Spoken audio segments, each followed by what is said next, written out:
Bom dia, Manaus, bom dia, Amazonas. Está no ar, a partir de agora, o programa Panorama Jurídico. E você pode participar pelas redes sociais e pelos telefones que já estão aí no seu vídeo.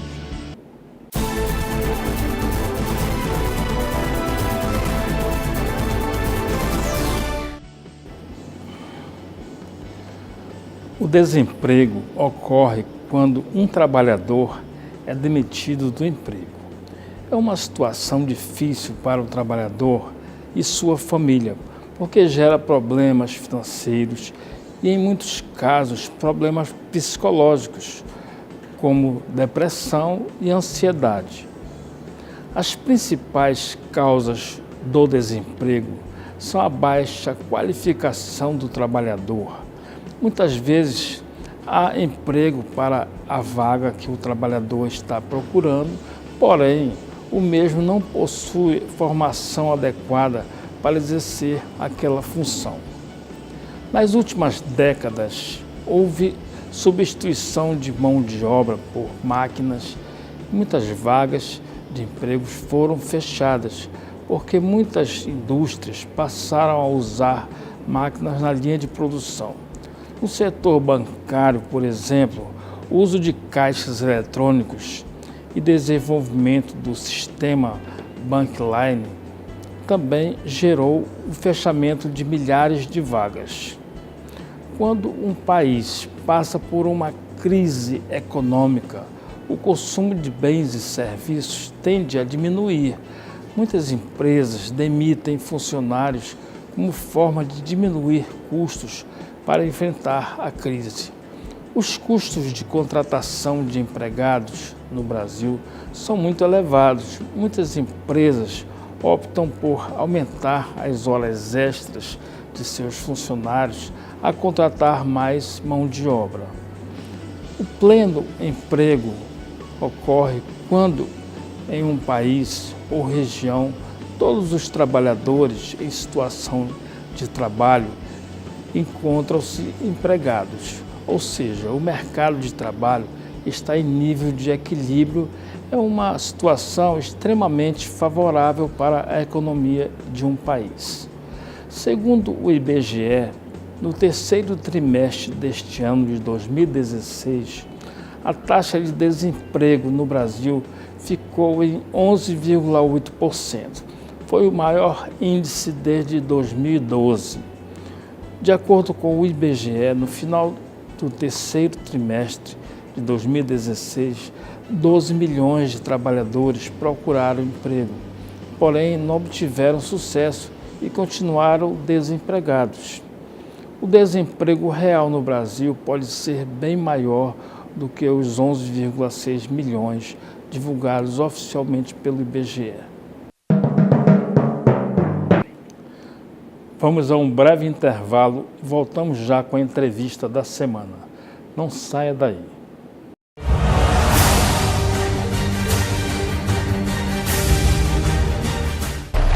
Quem me vê correndo assim, nem imagina que eu já tive tuberculose. Mas eu venci a doença e qualquer pessoa pode vencer. Se você tosse por mais de 3 semanas, procure a unidade de saúde do SUS e faça o teste grátis. O tratamento também é gratuito e não pode ser interrompido. Vai por mim. Tuberculose existe, mas tem cura. Apoie quem tem a doença. Ninguém merece perder o fôlego por causa dela.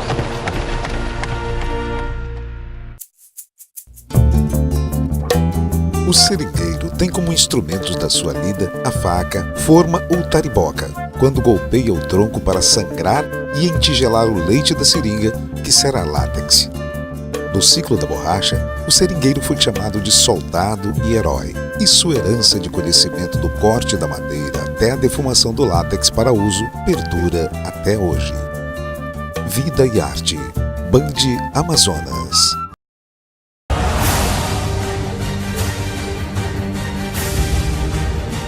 Sejam bem-vindos de volta ao programa Panorama Jurídico.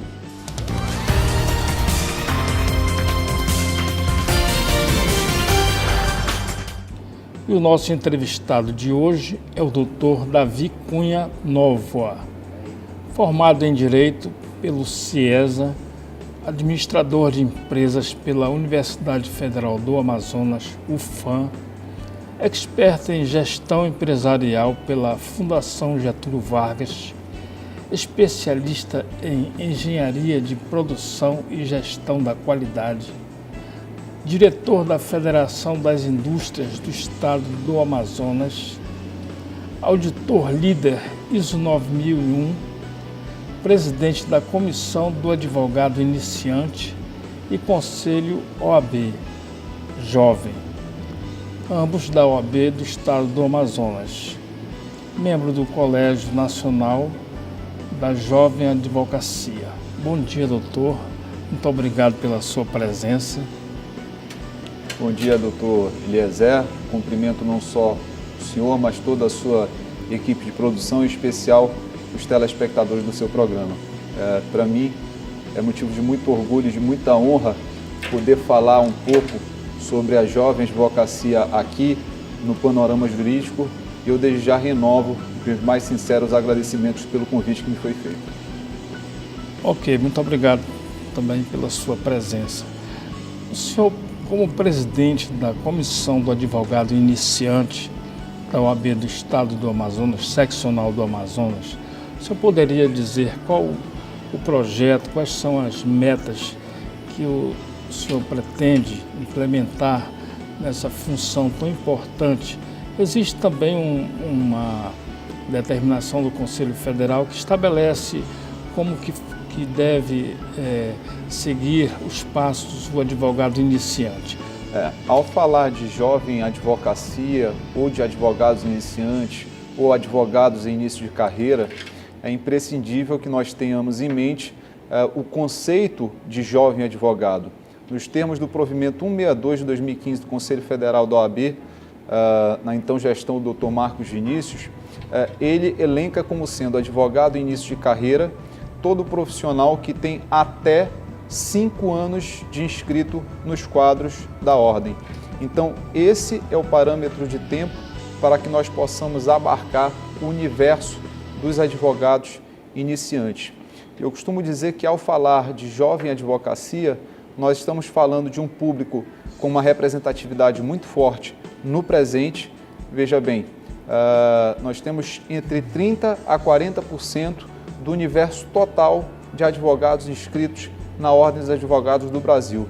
Levando-se em consideração que anteontem batemos o número de 1 milhão de advogados no país, então você tem noção de qual o tamanho, qual o peso da jovem advocacia brasileira. E ao nos reportarmos aos advogados ativos, esse percentual ele chega a crescer de 60% a 75%, dependendo da realidade de cada seccional. Vencida essa primeira etapa de contextualização do que é o jovem advogado, perceba que a jovem advocacia ela representa uma série de desafios. Por quê? Porque a carteira da ordem ela é entregue ao advogado iniciante com uma série de pontos de interrogação. Ele não sabe, por exemplo, operacionalizar os diversos sistemas de peticionamento eletrônico hoje disponíveis pelo Judiciário brasileiro. Ele não sabe como realizar a prospecção dos seus primeiros clientes. Ele não sabe como se impor na hora de fazer a cobrança dos seus honorários advocatícios. Ele ainda não tem aquela expertise na prática forense, ou no juizado especial cível, ou numa vara de justiça comum, mas enfim.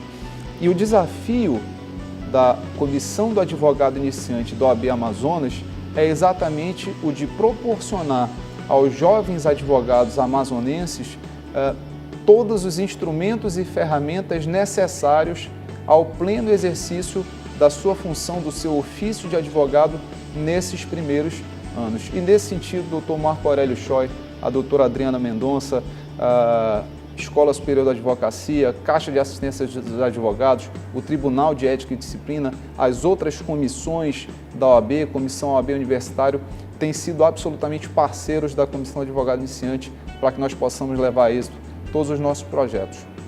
Nessa sua função, existe um espaço para que haja um treinamento para o advogado iniciante? Por exemplo, como ele deve proceder com a cobrança de honorários, como ele captar os clientes para o escritório. Uma fase muito difícil, né? Sim, perfeito. Nós hoje realizamos, às vésperas da entrega da carteira, uma espécie de reunião preliminar, onde nós fazemos um curso de iniciação à advocacia. Vamos colocar dessa forma. São abordados temas como a necessária ética profissional, os deveres do advogado. Nós lançamos o Manual do Advogado Iniciante, que é um documento disponibilizado em formato eletrônico com todas as instruções necessárias ao jovem advogado, inclusive no que diz respeito ao marketing jurídico, ao peticionamento eletrônico. Disponibilizamos também a Casa do Advogado, tendo em vista que uma das maiores dificuldades do advogado iniciante é a falta de uma infraestrutura para que ele possa trabalhar, peticionar, atender o seu cliente com dignidade. Essa casa funciona no imóvel da OAB ali da Rua Tapajós, onde antigamente havia livraria, não sei se o senhor se recorda. Sim, sim. Está funcionando bem lá? Está funcionando bem. Numa ocasião, o Dr. Choi esteve aqui, ele falou que deve ser implementado, mas já está em pleno funcionamento. Sim, em pleno funcionamento, tem sido inclusive bastante elogiada pelos colegas, né? E a Casa do Advogado é hoje uma menina dos olhos de ouro da administração da OAB Amazonas, porque de fato veio ao encontro de uma demanda real dos jovens advogados amazonenses. O direito está em evolução, na verdade. O direito ambiental, tem o direito informática, dentre outros direitos modernos. O senhor entende que para os novos advogados seria importante também eles explorarem essas novas modalidades do direito? Certamente. Inclusive, nesse sentido, eu vou trazer aqui uma notícia em primeira mão no seu programa. No último Colégio Nacional de Presidentes da Jovem Advocacia, Manaus foi eleita a cidade para sediar o Encontro Regional Norte da Jovem Advocacia 2017. Já estamos trabalhando na programação desse evento, que ocorrerá em março de 2017, e dentro da temática jurídica, o tema a ser abordado com muita precisão será exatamente o dos nichos de mercado decorrente das novas áreas, dos novos campos do direito, como, por exemplo, direito digital, compliance, são áreas que são absolutamente mal exploradas pelos jovens advogados e que podem representar um nicho a ser explorado com veemência. Professor, nós sabemos que um dos maiores problemas para o advogado iniciante, na verdade, é a experiência. Mas a experiência é algo que só se adquire com o tempo, na verdade. Então, muitas vezes você não pode transferir através de uma aula. O advogado jovem vai ficar um advogado experiente, mas no decorrer do tempo. Como é que é explicado isso para o novo advogado, para que ele entenda que ele realmente é jovem, que ele vai ter que passar por uma fase probatória para chegar a ser um veterano e também que os clientes vão passar a ter uma confiança melhor nele, né? Exato. A questão da experiência, ela poderia ser minimizada, inclusive ainda nos bancos acadêmicos. Por quê? Porque o advogado, durante o seu processo de graduação em Direito, o bacharel, ele deve, por exemplo, ter uma determinada carga horária nos chamados núcleos de prática jurídica. Ele também poderia estagiar em diversos escritórios de advocacia, até se fazendo presente, por exemplo, algumas audiências onde não haja necessidade de se transigir o estagiário devidamente registrado na Ordem dos Advogados do Brasil, ele pode se fazer presente como patrono naquela audiência específica. Ele também pode, na condição de acadêmico, frequentar, assistir às audiências na Justiça Comum, na Justiça Federal, nos juizados especiais, e seria bom que o acadêmico tivesse desde já a consciência da importância de se fazer presente e de vivenciar a prática forense desde os seus anos escolares. Entretanto, nós sabemos que isso ainda existe tão somente no mundo das ideias, porque na prática não ocorre. Razão pela qual, ao ingressar no universo da Ordem dos Advogados do Brasil, nós trabalhamos os iniciantes permitindo a eles que, por exemplo, acompanhem um advogado mais velho em determinadas audiências, conversem com advogados veteranos sobre a prática forense dentro de determinados campos de atuação, direito do trabalho, direito penal. Nós procuramos proporcionar, viabilizar ao advogado iniciante uma troca de experiências com advogados veteranos, a fim de que eles possam, então, ter um horizonte mais ágil, mais célere nessa busca pela experiência. Infelizmente, a experiência não se transmite por osmose, mas nós procuramos fazer com que eles recebam as instruções dos veteranos. É verdade. Doutor, a nível Brasil, na sua opinião, com a sua experiência, apesar de ser muito jovem, mas tenho certeza que você é muito conhecedor da nossa área, então, qual a atividade que podemos sugerir para o novo advogado que tenha um foco melhor na advocacia, se for para que ele tenda para uma determinada área, por exemplo, trabalhista, civil, criminal? Qual é o foco maior que o senhor visualiza dentro do campo do direito? Doutor Eliezer, nesse sentido, eu realmente acredito que o melhor campo de atuação para o advogado iniciante é aquele com o qual ele mais se identifica, independentemente de ser na esfera do direito penal, na esfera do direito civil, na esfera do direito trabalhista. O importante é que ele esteja identificado com a área de atuação e que detenha o conhecimento para exercer o seu ofício com a necessária diligência e com o necessário zelo. Há alguns campos que são pouco explorados na nossa região e que poderiam representar um nicho de mercado a ser buscado pelo advogado em início de carreira, desde que, obviamente, ele tenha uma necessária identificação. Por exemplo, sucessão familiar, constituição de holdings familiares com fins de preservação de patrimônio, união homoafetiva, sucessão familiar entre casais homoafetivos, são campos ainda pouco explorados e que certamente têm uma demanda reprimida muito latente, esperando por novos profissionais que possam ir lá e fazer, dar o necessário seguimento aos filhos. Bom, quem está chegando agora, quem acabou de ligar o televisor, nós estamos aqui entrevistando o Dr. Davi Cunha Nova. Ele é advogado, conselheiro da OAB, da Ordem dos Advogados do Brasil, seccional do Amazonas, e está nos dando a honra com a sua presença aqui neste momento. Doutor, no mercado de ações, é possível traçar um paralelo entre a advocacia e a Bolsa de Valores? Interessante o senhor trazer esse assunto à tona, porque o mercado de títulos mobiliários é uma das minhas grandes paixões.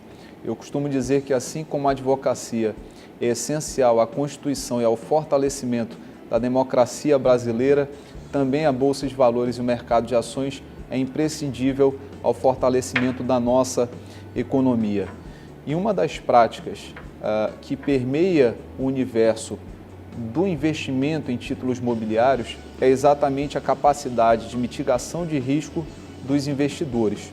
E nesse aspecto, uma vez que toda ação judicial representa um potencial aproveitamento econômico ou um ônus econômico, dependendo, obviamente, do polo no qual você se insere dentro daquela ação, seria interessante que os advogados passassem a atuar também com mecanismos de mitigação de risco. Nesse sentido, cumpre salientar e parabenizar, inclusive, o poder público, que através da Advocacia Geral da União já faz a mitigação de risco ao classificar, por exemplo, as ações nas quais a União figura no polo passivo, a perda como remota, possível e provável. A remota, ela não é mencionada nos relatórios de riscos fiscais, mas a possível é, e a provável deve ser, inclusive, provisionada pelo Tesouro Nacional. Esse mesmo sistema também é usado por empresas que têm um nível de governança corporativa e que são auditadas por certificadoras independentes. Então, seria interessante trazer essa capacidade de mitigação de risco para dentro dos escritórios de advocacia no dia a dia da nossa profissão. Interessante que esse é um assunto novo aqui para o Amazonas. Se tiverem cursos, pós-graduação nesse sentido, será muito importante, né? Certamente. Professor, o que vem ser uma holding familiar num processo sucessório? Importante salientar, antes de entrar na esfera da holding propriamente dita, que 73% das empresas brasileiras são constituídas por empresas familiares, aquelas nas quais a administração passa de pai para filho. E 95% das empresas familiares não chegam à terceira geração. Então isso já demonstra quão grave é a situação da sucessão familiar, patrimonial, no que diz respeito principalmente aos grandes grupos econômicos familiares. Já diz o ditado, avô rico, pai nobre, filho pobre. É um dito popular que tem razão de ser. E das diversas modalidades de planejamento sucessório, a holding familiar é uma daquelas que mais tem sido empregada no universo empresarial brasileiro, porque ela evita, ela minimiza, na verdade, custos como, por exemplo, imposto de transmissão causa-mortes e doações, o ITCMD, que no Amazonas ele incide sobre a alíquota de 2%, nos termos do artigo 119 da Lei número 19 de 1997, da Lei Complementar Estadual. É uma alíquota única aqui no Estado, tanto para causa-mortes como para doações. E você evita também o dispêndio desnecessário, como, por exemplo, processo de inventário. O tempo que você leva hoje para inventariar um patrimônio é muito grande, despende muito tempo e tempo é dinheiro. Então, a holding familiar, ela funciona de que forma? Você tem, por exemplo, o patrimônio de um patriarca. Esse patriarca, ele então utiliza esse patrimônio para integralizar o capital social de uma empresa, no caso, a holding. As cotas são então divididas pelos seus herdeiros em vida, ressaltado, contudo, as cláusulas de usufruto vitalício do patriarca, bem como a cláusula de reversão. Então, você tem o patriarca gozando do uso do seu patrimônio, mas já o havendo distribuído em vida aos seus herdeiros. No momento posterior, após o falecimento desse patriarca, todo o processo sucessório já terá sido realizado sem a onerosidade de um imposto que muitas vezes incide e você não sabe, sem o tempo despendido, perdido, desperdiçado num processo de inventário. Isso facilita realmente todo o processo de transição e sucessão. Muito bom, excelente. Bom, professor, tem uma questão que gostaria de ouvir a sua opinião. Não é nada técnico que vale colocar em situação difícil. Eu gostaria de saber o seguinte: existe hoje uma polêmica nos presídios, onde os transexuais ou travestis, eles ficam em presídios masculinos. Então existe uma grande queixa dessa classe por serem muitas vezes ali discriminados. Por exemplo, eles usam hormônios para crescerem os seios, eles não podem tomar um banho de sol porque estão no meio dos homens, não podem tomar hormônios. Então, na verdade, existe uma polêmica no seguinte aspecto: se esses transexuais ou travestis deveriam ficar num presídio feminino ou ter uma ala apropriada somente para eles. Eu estava lendo, lá em Minas Gerais, foi o presídio pioneiro no Brasil que determinou isso aí. Eles têm uma ala chamada ala gay, onde ficam só os travestis e os transexuais. Que lá em Minas Gerais acabou esse problema. Então, aqui no Amazonas, é claro que tem aqueles transexuais que já mudaram de nome e de sexo no documento.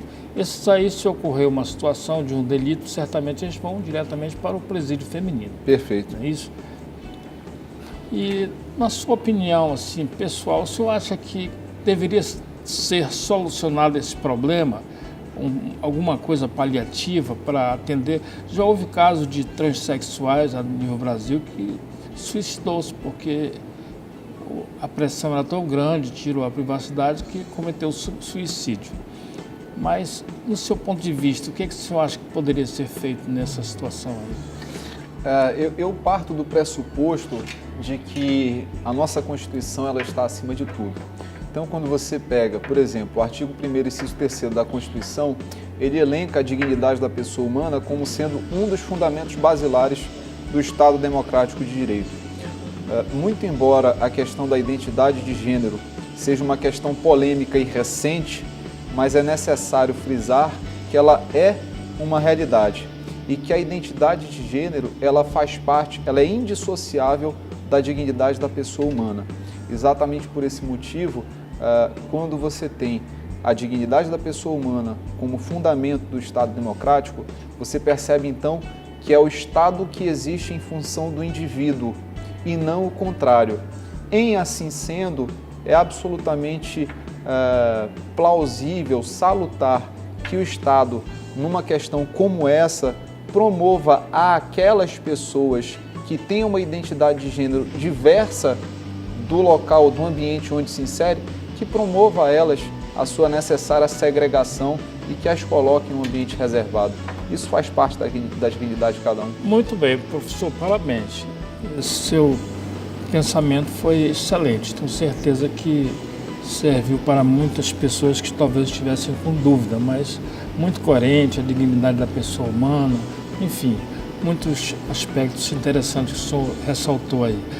Professor, nós estamos com o nosso tempo já esgotado. Infelizmente, aqui o tempo de televisão é muito curto, mas nós temos um pequeno espaço ainda para o senhor fazer suas considerações finais. Aquilo que o senhor gostaria de falar, que não tivemos a oportunidade de tocar no assunto, o senhor pode ficar à vontade, que o espaço é todo seu.